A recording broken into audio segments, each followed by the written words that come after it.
dia a todos. Feliz Dia das Mães. Você teve 3 vezes hoje, hein? Isso é muito bom. Convido os amados a abrirem a Bíblia no livro de Tiago, no capítulo 4.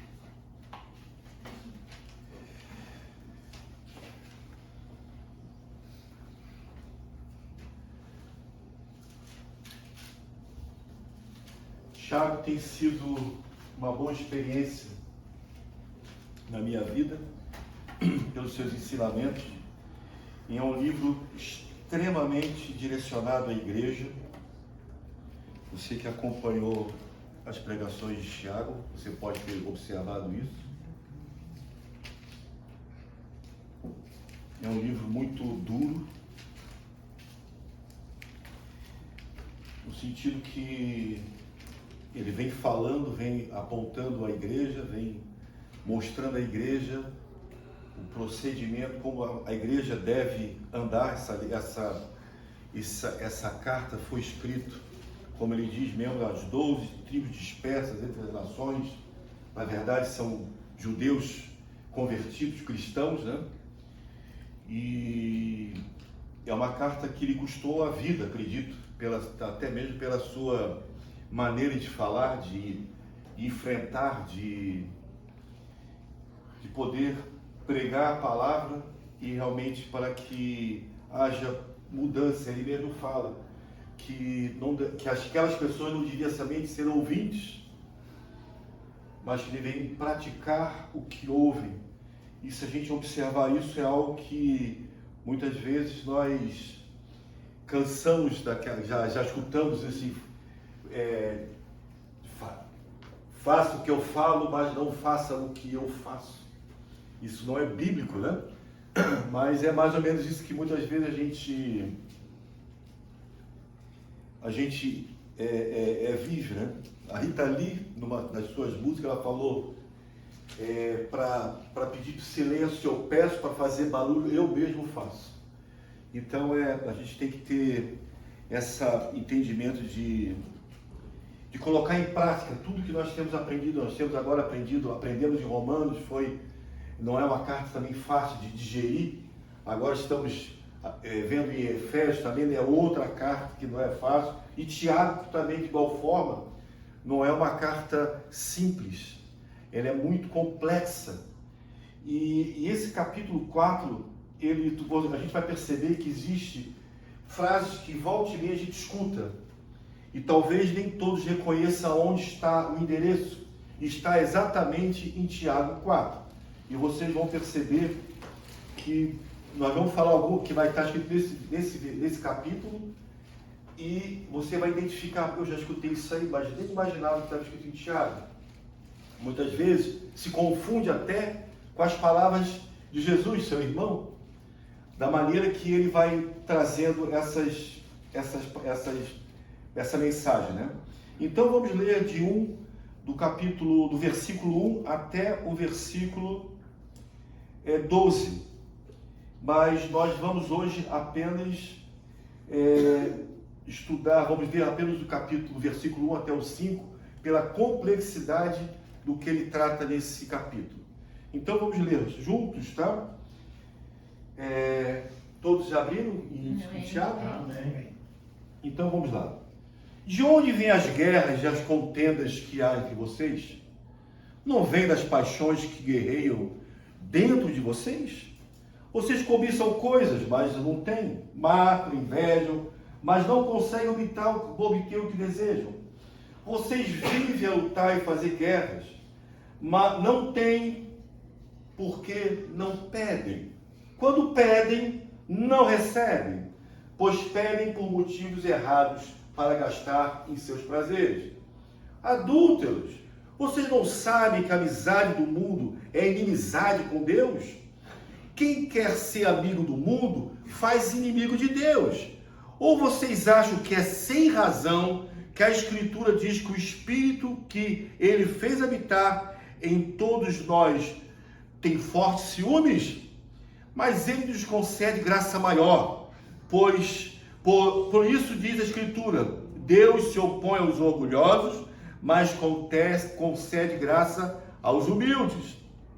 Portanto, submetam-se a Deus, resistam ao diabo e ele fugirá de vocês. Aproximem-se de Deus e ele se aproximará de vocês. Pecadores, limpe as mãos, e vocês que têm a mente dividida, purifiquem o coração. Entristeçam-se, lamentem-se e chorem. Troque o riso por lamento e a alegria por tristeza. Humilhe-se diante do Senhor e ele os exaltará.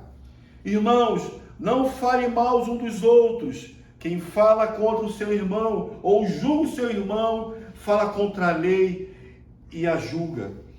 Quando você julga a lei, não a está cumprindo, mas está se colocando como juiz.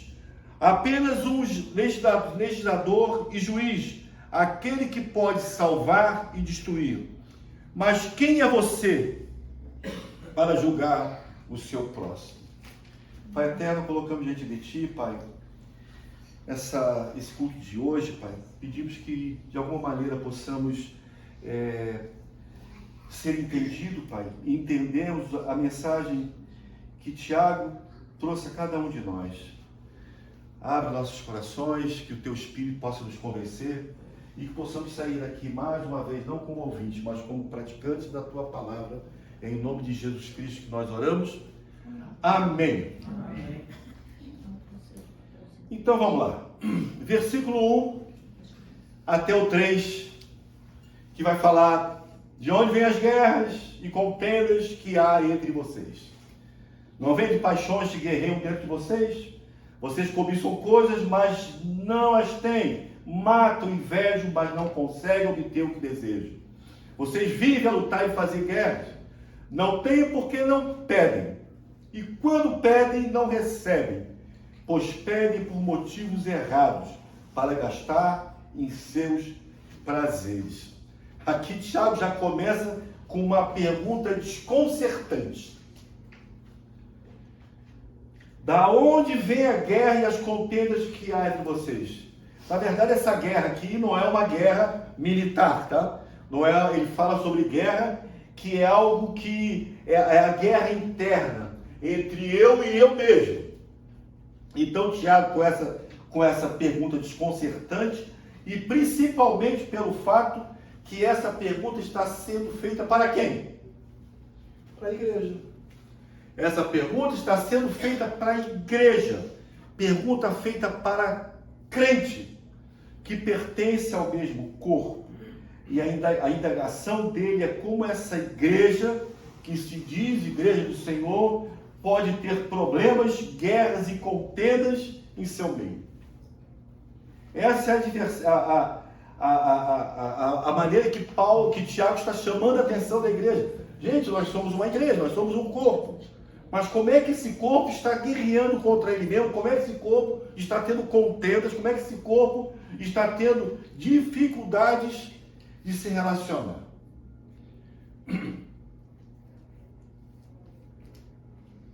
A fonte dessa guerra, dessas contendas, não é outra coisa senão a busca desenfreada de interesses pessoais.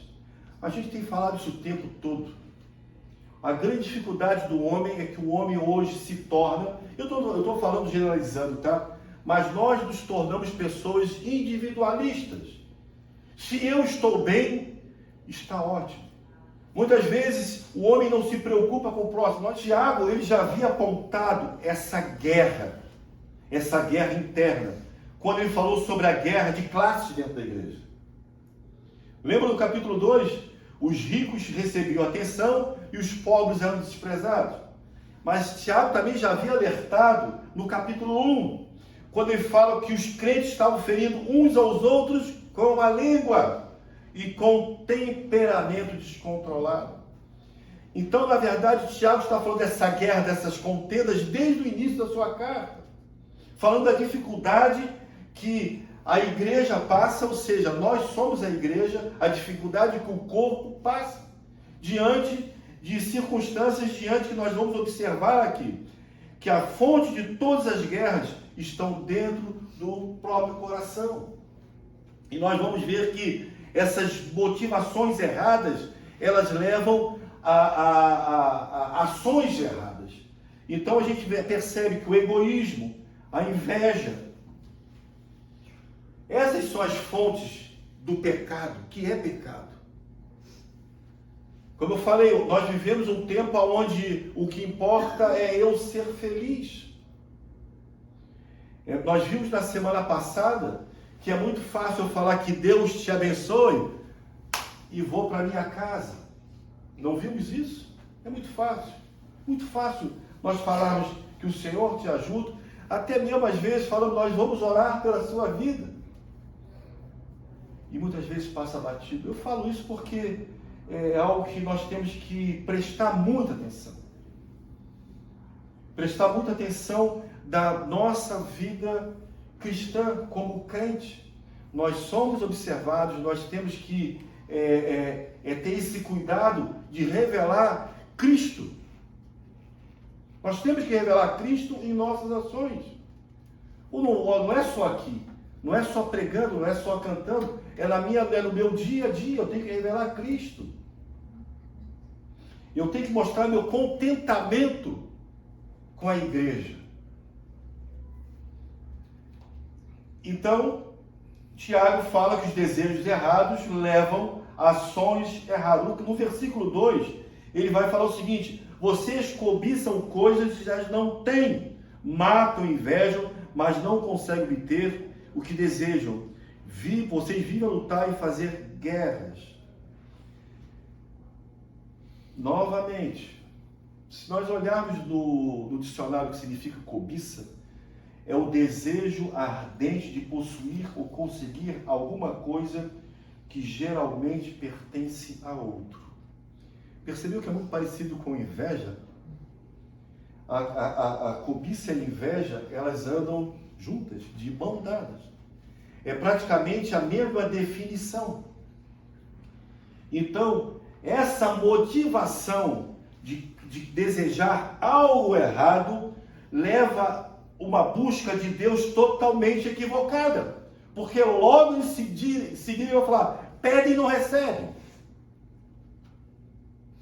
A oração aonde existe cobiça no coração, ela tem a motivação totalmente errada.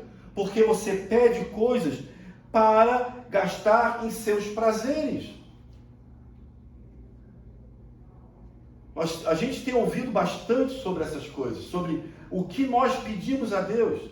A nossa reunião de oração, nós começamos e falamos que sabemos que dependemos do Senhor e sabemos que as nossas orações, elas devem estar dentro da vontade de Deus. Não podemos orar coisas que Deus não autorizou, não falou, não permitiu. E muitas vezes nós temos essa intenção em nossos corações de buscar coisas para o nosso prazer, para satisfazer a minha necessidade. E mais uma vez, nós falamos não que sejamos pessimistas, muito pelo contrário, eu sou extremamente otimista diante daquele grande dia que a gente sempre fala, onde tudo isso vai acabar. Eu tenho um otimismo muito grande que esse dia chegará e que todos nós estaremos juntos. Mas isso não impede que as minhas orações não sejam atendidas. E existe até pregações que muitas vezes, para consolar esse silêncio do Senhor, que nós falamos, o Senhor não fala nada porque Ele está trabalhando em você. Na verdade, muitas vezes Deus não está falando conosco porque as nossas intenções diante dEle, os nossos pedidos diante dEle, não é a vontade dEle. E Deus realmente silencia. E o grande segredo é conseguir ouvir o silêncio de Deus. É até meio sem sentido, mas como eu posso ouvir algo que em silêncio? Aí é o grande mistério. É poder entender essas orações que eu botei aqui, pede e não recebe, são orações antropocêntricas. Ou seja, eu estou no meio na vontade de Deus. Eu tenho a vontade de Deus. Não, a nossa oração, ela tem que ser a vontade de Deus. E a vontade de Deus, ela é revelada na palavra de Deus. Muitas vezes algumas pessoas falam, mas qual é a vontade de Deus? Alguém já escutou essa pergunta? Eu gostaria de saber qual é a vontade de Deus. Nós que estudamos Romanos, estudamos Efésios, estamos estudando Tiago, é muito fácil a gente responder. É muito fácil. Qual é a vontade de Deus na minha vida? Que eu seja praticante, que eu seja obediente, que eu saiba honrar o que nós aprendemos, a palavra do Senhor. Essa é a vontade de Deus. Essa é a vontade do Senhor na nossa vida. Então, a oração antropocêntrica, aonde a vontade do homem conflita com a vontade de Deus. Não é simples. Certa vez eu escutei alguém falar que muitas vezes nós barateamos o Evangelho. O Evangelho é algo complexo, é algo grande, é algo poderoso, é algo que realmente transforma vidas. E muitas vezes transformamos ele, queremos transformar ele em um conto de fadas. Onde podemos fazer assim, todas as coisas acontecem. Certa ocasião, encontramos uma pessoa na rua, visivelmente com dificuldades, e perguntamos como é que vai, tudo na graça, na bênção do Senhor. Às vezes, esse evangeliquez que muitas pessoas usam não é necessário. Porque, aparentemente, eu encontrando uma pessoa com necessidade, um crente, ele é meu irmão. E nós temos que entender isso. E você ser essa falsa humildade de dizer que está tudo bem quando não está tudo bem, não está bem. Temos dificuldades, temos que ter essa liberdade de confessarmos as nossas dificuldades. Mas também temos que ter da liberdade de quem nós pedimos poder sermos admoestados. Às vezes precisa. Eu não ligo quando sou admoestado, não gosto. Mas quando eu sou, é porque eu mereço ser. Então leve também no seu coração, não é contenda, não é briga, mas às vezes admoestar faz muito bem, para que a gente tenha volte para os trilhos, volte para o caminho, volte para o alvo, para o alvo. E agora, uma das palavras mais duras que tem na Bíblia é quando Tiago, eles chamam aqueles crentes de adúlteros. Adultério é algo terrível. Adultério é ser substituído. E aqui, Tiago vai falar, adúlteros, você não sabe que a amizade com o mundo é inimizade com Deus? Isso é muito forte, isso é muito duro. A raiz de toda a guerra é a rebelião contra Deus. Esse versículo vai ressaltar a incompatibilidade entre o modo de vida do mundo e a vida de um cristão. E a gente pode pegar e dividir isso em algumas coisas, porque esse adultério é a lealdade dividida. A amizade com o mundo pode levar os crentes a comprometerem a sua lealdade com Deus. Se buscamos priorizar os valores, prazeres e objetivos do mundo acima dos de Deus, estamos efetivamente colocando-nos em oposição a Ele. É duro isso. É duro. Podemos também entender que são valores opostos. O mundo promove valores e princípios que são contrários ao ensinamento de Deus. Não precisa nem desenhar mais isso. O mundo valoriza o egoísmo, a ganância, a busca de prazeres temporários e a promoção individual. Enquanto Deus nos chama para viver uma vida de amor, generosidade, serviço e santidade. Cada vez mais aflora o que o mundo tem mostrado, essa busca de prazer temporário. Semana passada as redes sociais abundaram de mensagens de pessoas que estão buscando prazeres temporários. Autopromoção. Eu fico indignado, eu fico realmente indignado essa palavra, quando alguém fala, os famosos estavam lá. Que famoso? A festa estava cheia de famosos. Só porque tem 1 milhão de pessoas que acreditam nas baboseiras que elas falam, se torna famoso. Mas é assim que o mundo vê. E eu acredito que muitos cristãos também seguem essas baboseiras.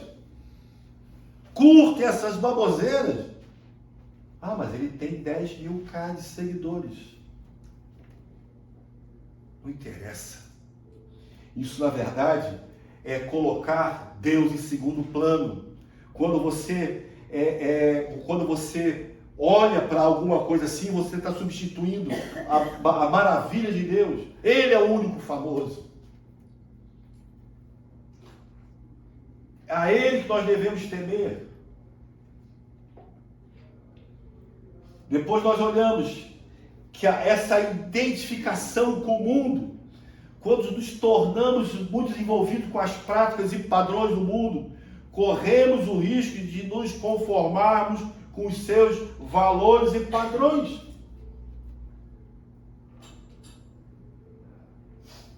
Às vezes, as pessoas são que nem camaleão. Nós já chamamos várias vezes a atenção. No domingo nós somos... Aí eu venho com essa roupa, toda coisa e tal. Aí segunda-feira eu já boto um tênis, já começo a mudar o meu linguajar, já começo a mudar a minha maneira, a minha educação já vai para o espaço. Eu já começo a ser uma pessoa arrogante, já começo a ser uma pessoa antipática, eu já começo a ser uma pessoa individualista. Mas isso é o mundo que nos contamina. Ao invés de sermos contagiados pelo poder, pela santidade do Senhor, somos contaminados pelo mundo. Aquela história, mas ele também fez, todo mundo faz. Ah, mas todo mundo faz. Jovem principalmente. Ah, mas todo mundo faz isso. Eu até vi assim, vocês jovens não são todo mundo. Se o mundo faz, deixa o mundo fazer, mas vocês não são todo mundo. Vocês são pessoas escolhidas e eleitas do Senhor para fazerem diferença nessa terra, na escola onde vocês botarem o pé. Mas não só os jovens. Mães, façam diferença. Pais, façam diferença. Profissionais, façam diferença. Aonde vocês botarem os seus pés. Não se permitam ser contaminados pelo mundo. Em vez de sermos transformados pelo mundo, nós possamos ser renovados pela mente através da palavra de Deus. Romanos 12, 2. Não vos conformeis com esse século, mas renova a sua mente conforme a palavra de Deus. Depois tem algo aqui interessante que nós podemos observar. Nós estamos falando de adultério, adúlteros, adoração a ídolos. A amizade do mundo pode nos levar a colocar outras coisas além de Deus no centro de nossas vidas. Dinheiro, sucesso, fama, relacionamentos ou qualquer outra coisa que se torne uma prioridade acima de Deus. Qual é a sua prioridade hoje? Qual a sua prioridade?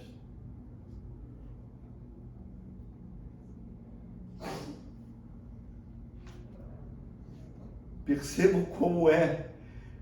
Essa palavra é forte. Adúlteros. Eu não estou acusando aqui ninguém de adultério. Isso aqui serve para mim. Serve para todos nós. Serve para a igreja. Serviu para a igreja. Tiago escreveu para a igreja. Não foi para mim nem para você. Foi para todos nós. É uma carta à igreja. E todas essas coisas existem consequências espirituais. Tiago adverte que aqueles que escolhem ser amigos do mundo estão se colocando em uma posição de inimizade com Deus. Olha o perigo disso. Olha o perigo disso. Inimizade de Deus significa ser inimigo de Deus. O que significa ser inimigo de Deus? Morte eterna. Isso significa que estamos se distanciando da comunhão e das bênçãos de Deus. Estão sujeitos a consequências espirituais das suas próprias escolhas. Entender essa passagem nos leva a examinar os nossos corações e prioridades, garantindo que estamos buscando agradar a Deus em todas as áreas de nossas vidas e evitando qualquer coisa que nos afaste dele. Isso é como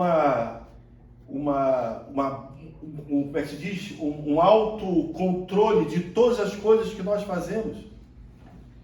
Eu não sei você, mas muitas vezes eu tenho que pensar, antes de falar alguma coisa, muitas vezes, porque a vontade de falar uma bobagem ou uma brincadeira é muito grande.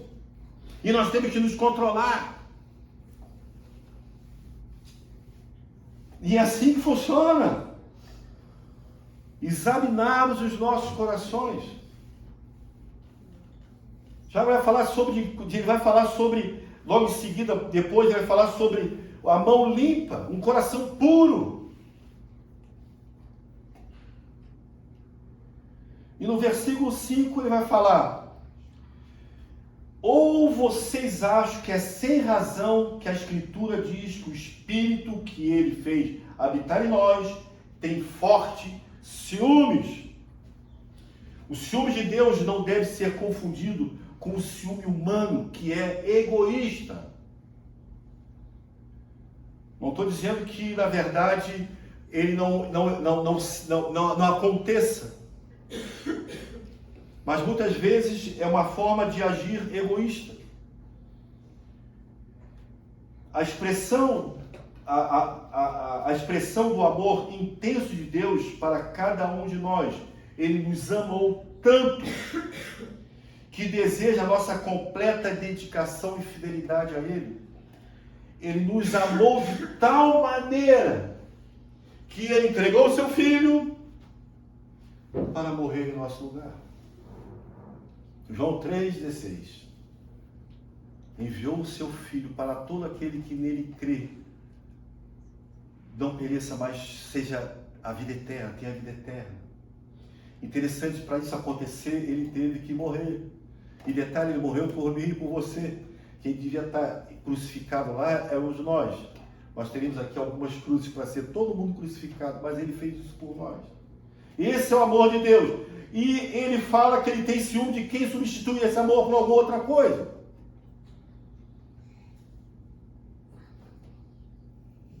E podemos observar, assim como no relacionamento humano, onde o ciúme surge quando há uma ameaça à exclusividade de relacionamento. O meu relacionamento com a minha esposa, ele é exclusivo a ela. Quando existe algo que há uma ameaça sobre essa exclusividade,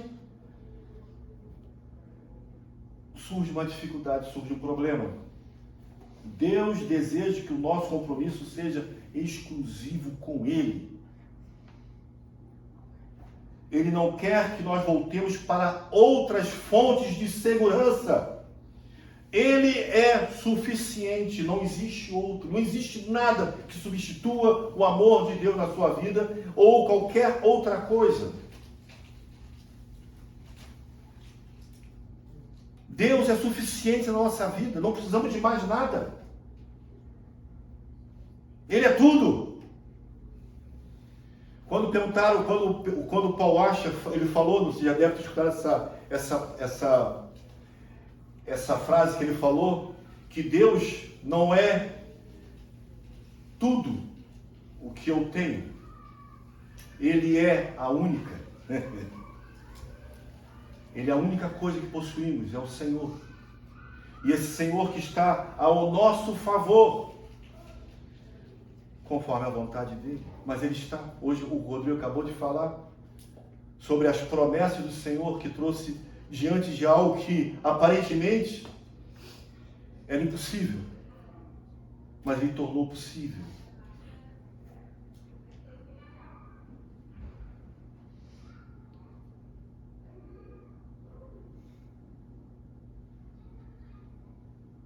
Muitas vezes, quando colocamos outras coisas no lugar de Deus, que deveria ser exclusivamente de Deus, isso pode acontecer quando buscamos segurança e satisfação em algo que não seja Ele. Nessa passagem fala o ciúme do Espírito Santo é um convite. Quando ele fala sobre isso aí, é um convite para que voltemos ao Senhor em arrependimento e fidelidade. Ele não deseja nos ver afastados dele, mas anseia por restaurar e fortalecer o nosso relacionamento com ele. Eu estou falando da igreja, eu estou falando de irmãos, eu estou falando de eleitos. Não estou falando do mundo, eu estou falando da igreja. E quando a gente fala de igreja, eu não estou falando da igreja estrutura, estou falando da igreja de Cristo, aquela que ele virá um dia buscar. E nós podemos falar que ele anseia em restaurar e fortalecer esse relacionamento com ele, em arrependimento e fidelidade. Voltem para casa.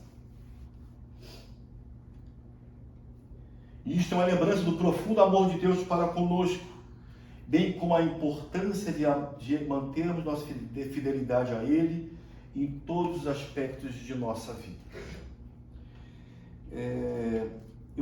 Eu tenho uma aplicação, vamos fazer uma aplicação aqui, que diz que Tiago, mais uma vez, está norteando para que o crente tenha uma vida separada do mundo.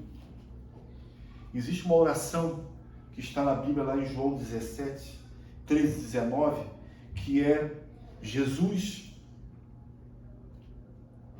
orando pelos seus discípulos. E essa oração é o seguinte, Jesus falando, se vocês quiserem acompanhar, está em 17, de 13 a 19, que ele vai falar o seguinte: agora vou para ti, mas digo essas coisas enquanto ainda estou no mundo, para que eles tenham a plenitude da minha alegria. Deles a tua palavra, e o mundo os odiou. Pois eles não são do mundo, como eu também não sou. Não peço que os tire do mundo, mas que os protejam do maligno. Eles não são do mundo, como eu também não sou. Santifica-os na verdade. A tua palavra é a verdade. Como me enviaste ao mundo, assim eu os enviei ao mundo. E em favor deles eu me santifico, para que também eles sejam santificados pela verdade. Mas o mais interessante para cada um de nós é que no versículo 20 e 26 ele ora, sabe por quem? Por nós. É um privilégio muito grande saber que Jesus já havia orado por nós, cada um de nós. E ele diz assim: a minha oração não é apenas por eles, é pelos discípulos. Peço também para aqueles que crerão em mim, por meio da mensagem deles, para que todos sejam um. Pai, como tu estás em mim, eu estou em ti, que eles também estejam em nós, para que o mundo creia que tu me enviaste. Deles a glória que me deste, para que sejam um, como nós somos um, eu neles e tu em mim. Que sejam levados à plenitude, para que o mundo saiba que tu me enviaste e os amastes, assim como amastes a mim. Pai, quero que os que me deste estejam comigo aonde eu estou e vejam a minha glória e a glória que me deste, porque me amaste antes da criação do mundo. Pai justo, embora o mundo não te conheça, eu te conheço, e este sabe que me enviaste. Eu os fiz conhecer o teu nome e continuarei a fazê-lo,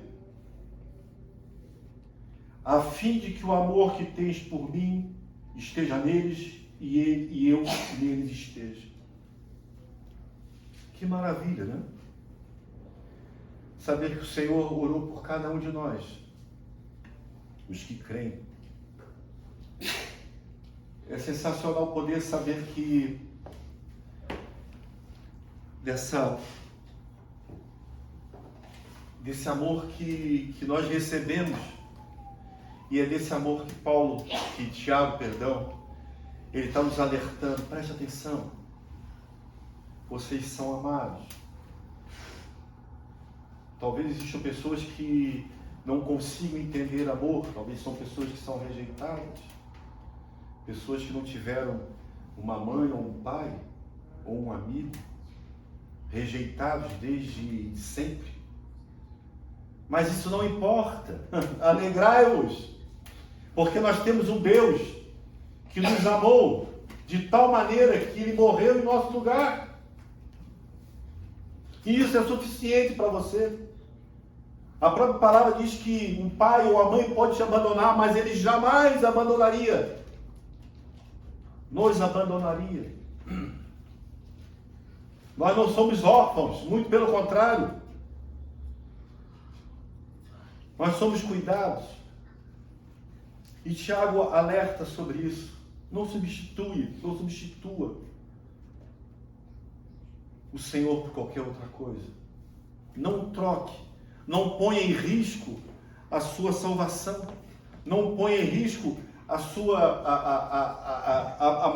melhor coisa, ou seja, a única coisa boa que vai acontecer na sua vida, que é a sua salvação.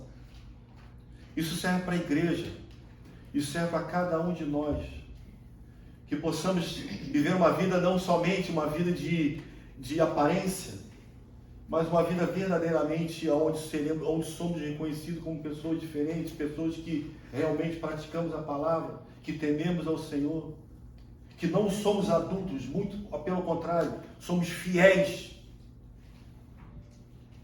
ao Senhor em todo o tempo. Amém, amados? Amém.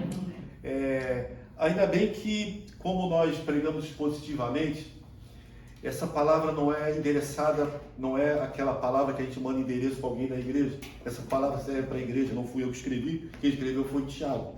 Eu nada falei do que ele está escrito aqui. Talvez eu possa até amenizar um pouquinho, porque eu não sei a maneira que Tiago escreveu, e eu sei que mataram ele, porque incomodou. Quem sabe, eu espero que ninguém me mate. Porque quem escreveu já foi martirizado, né? Amém, amados? Vamos estar orando.